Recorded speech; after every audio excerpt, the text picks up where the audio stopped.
सवाल आज का प्रोग्राम में एक बार फिर आपका स्वागत है।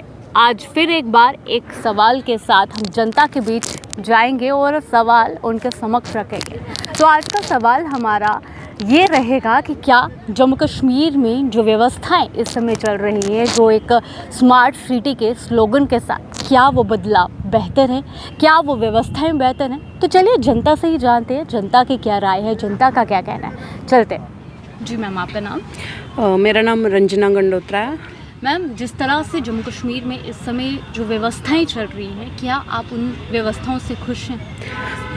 इस समय नाखुशी कहूँगी। सबसे पहले जम्मू कश्मीर की इस वक्त जो व्यवस्थाएं की जा रही है, अपनी तरफ से तो वो कोशिश कर रहे हैं कि हम जम्मू को अच्छा बना रहे हैं, पर कहीं ना कहीं उनसे त्रुटियाँ हो रही हैं जो हमें सही नहीं लग रही। सबसे पहले त्रुटि ये हुई है कि जम्मू के हर चौक चबूतरे में जो शराब के ठेके बनाए गए हैं, जम्मू के युवा पीढ़ी को कहीं ना कहीं वो शराब की तरफ धकेल रहे हैं। तो क्या चाहते हैं कि जम्मू की जो यंग पीढ़ी है वो शराबी बन जाए। तो मैं तो इसके लिए पुरजोर आंदोलन करना चाहती हूँ कि शराब के ठेके लिमिटेड हों। बंद करने के लिए नहीं बोलूँगी, लिमिटेड तो हों, ताकि एक डर रहे। आजकल मैं देखती हूँ छोटे छोटे स्कूल के बच्चे भी उस तरफ से निकलते हैं, तो उनके ऊपर कैसा असर पड़ रहा है हर जगह पे जब ये। दूसरा ये है, कुछ जगहों पे सड़क को लेके काफ़ी ठीक है, आपका अभियान चल रहा है कि डिजिटल इंडिया बना रहे हैं, पर कहीं ना कहीं लोगों को बहुत सारी प्रॉब्लम्स आ रही हैं, तो उसका भी होना चाहिए। अगर अब इन्होंने स्मार्ट मीटर लगाए हैं तो लाइट का तो मसला हल अभी भी नहीं हुआ है।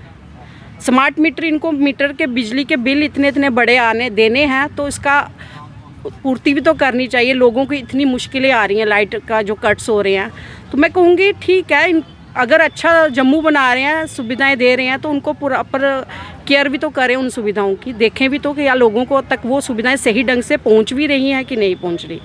जी मैम, आपका नाम? रेखा गुप्ता। मैम, जिस तरह से जम्मू कश्मीर में अभी जो व्यवस्थाएं देखने को मिल रही है, चाहे वो स्मार्ट सिटी के स्लोगन के साथ ही क्यों ना हो, आपका क्या कहना है? वो व्यवस्थाएं अच्छी हैं? मैडम, कह सकते हैं थोड़े बहुत सेटिस्फाइड है, लेकिन फुली सेटिस्फाइड नहीं है।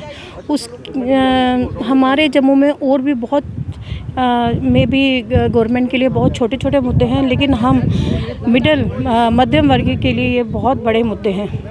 स्मार्ट मीटर्स को लेके चला जाए तो लोगों के घरों में, ऑटो ड्राइवर्स के घर में 60-60 हज़ार 2-2 लाख के बिल आ रहे हैं, जो कि बहुत मैं कह सकती हूँ निंदनीय है। और दूसरा ये आ रहा है जो पेंशन का काम चल रहा है, जो इन्होंने सीनियर सिटीजन्स की ओल्ड एज वालों की एंड विडो पेंशन्स जो बंद कर दी हुई हैं। जो लोग बेड पर हैं उनको भी उठ के दफ्तरों के चक्कर काटने पड़ रहे हैं। तो मुझे लगता है गवर्नमेंट को इस पर भी थोड़ा बहुत काम करना चाहिए। बाकी जो सड़कें हैं जो बन रही हैं, जो हमारे फ्लाईओवर्स बन रहे हैं, उनका काम भी जल्द से जल्द पूरा करना चाहिए। लोगों को बहुत ज़्यादा दिक्कतें आ रही हैं। जी सर, आपका नाम? विद्यासागर शर्मा। सर, जिस तरह से जम्मू कश्मीर में बदलाव जो है स्मार्ट सिटी के तहत किया जा रहा है, क्या आपको लगता है जो व्यवस्थाएं अभी फ़िलहाल जम्मू कश्मीर में वो व्यवस्थाएं बेहतर हैं? क्या कहें, बेहतर भी हैं, कई चीज़ें ऐसी हैं जो अच्छी हैं।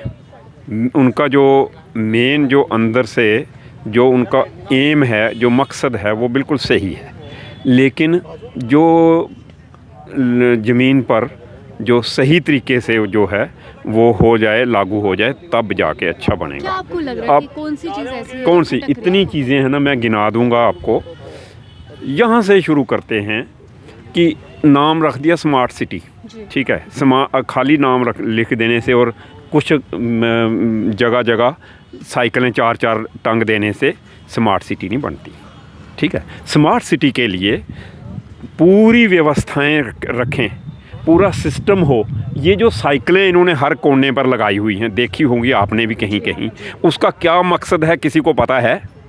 कम से कम जीपीएस जो है वो स्टार्ट हो, उसके बाद इन लोगों को जहाँ जहाँ जिन्होंने जिसको इसका यूज़ आज तक मुझे नहीं लगता कि 1% भी यूज़ किया हो।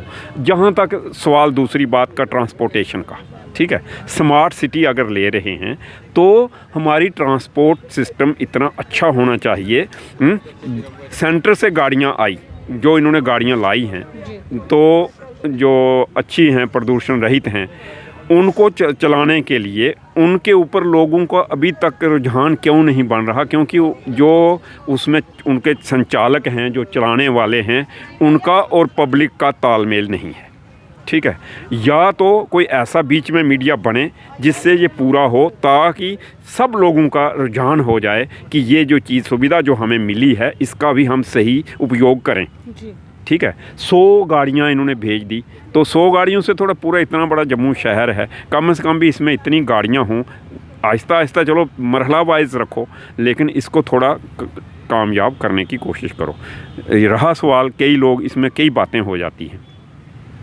जो मैटाडोर वाले जो पुराने आज तक जो चल रहे हैं वो जो है इसको चलने नहीं देते, और उसी वजह से जो हमारी गाड़ियां हैं, ड्राइवर थोड़े पीछे किनारे पर बैठे रहते हैं और वो भी गाड़ी खाली खाली गाड़ियां जो हैं घूम रही हैं। आपने भी देखा होगा जम्मू में गाड़ियां नहीं चल रही। इसका मतलब हमने जो डिपार्टमेंट है उसने इस बात को क्यों नहीं सीरियसली लिया, इंटरेस्ट लेकर जो है 1 साल 2 साल चलेगा, उसके बाद दिखा देंगे घाटा आ गया जी, ये घाटे पर चलाने के लिए ऐसा कर रहे हैं। तो इसका मतलब ये इसको जो है आगे बढ़ाने के बजाय पीछे ले जाने की कोशिश की जा रही है। तो इसलिए इन चीज़ों के ऊपर बहुत ज़्यादा ध्यान देने की ज़रूरत है। मेरी यही है। और भी ऐसी छोटे छोटे कई चीज़ें हैं स्मार्ट सिटी में जो आती हैं, और जो अच्छी अच्छी, एक तो मैंने ट्रांसपोर्टेशन ले ली, दूसरा आपको मैंने ये बताया, और तीसरी एक बात मेरे दिमाग में आ रही है कि जो जहाँ पर जो है इसको देश के लिए जो नींव है देश की, वो है हमारे विद्यार्थी, स्कूल के बच्चे जो है स्कूलों में सिस्टम अच्छे हों, ये भी उसी में आता है। उस बच्चों को थोड़ा सा अच्छे तरीके से, जैसे चल भी रहा है ऐसी कोई बात नहीं, वो तो अच्छा ही चल रहा है, सराहना योग चल रहा है काम। केंद्र के जो भी आदेश आ रहे हैं तो हमारा जो शिक्षा विभाग है वो उसको अच्छे से लागू करने की कोशिश कर रहा है। तो ये आपने देखा कि क्या कहना था जनता का जम्मू कश्मीर में चल रही व्यवस्थाओं को लेकर। आपकी क्या राय है, आप भी अपनी राय ज़रूर दीजिए। अभी के लिए इतना ही। बाकी अपडेट्स के लिए बने रहिए टी न्यूज़ नाउ के साथ। मुझे और मेरे कैमरा पर्सन कमल सिंह को दीजिए इजाज़त।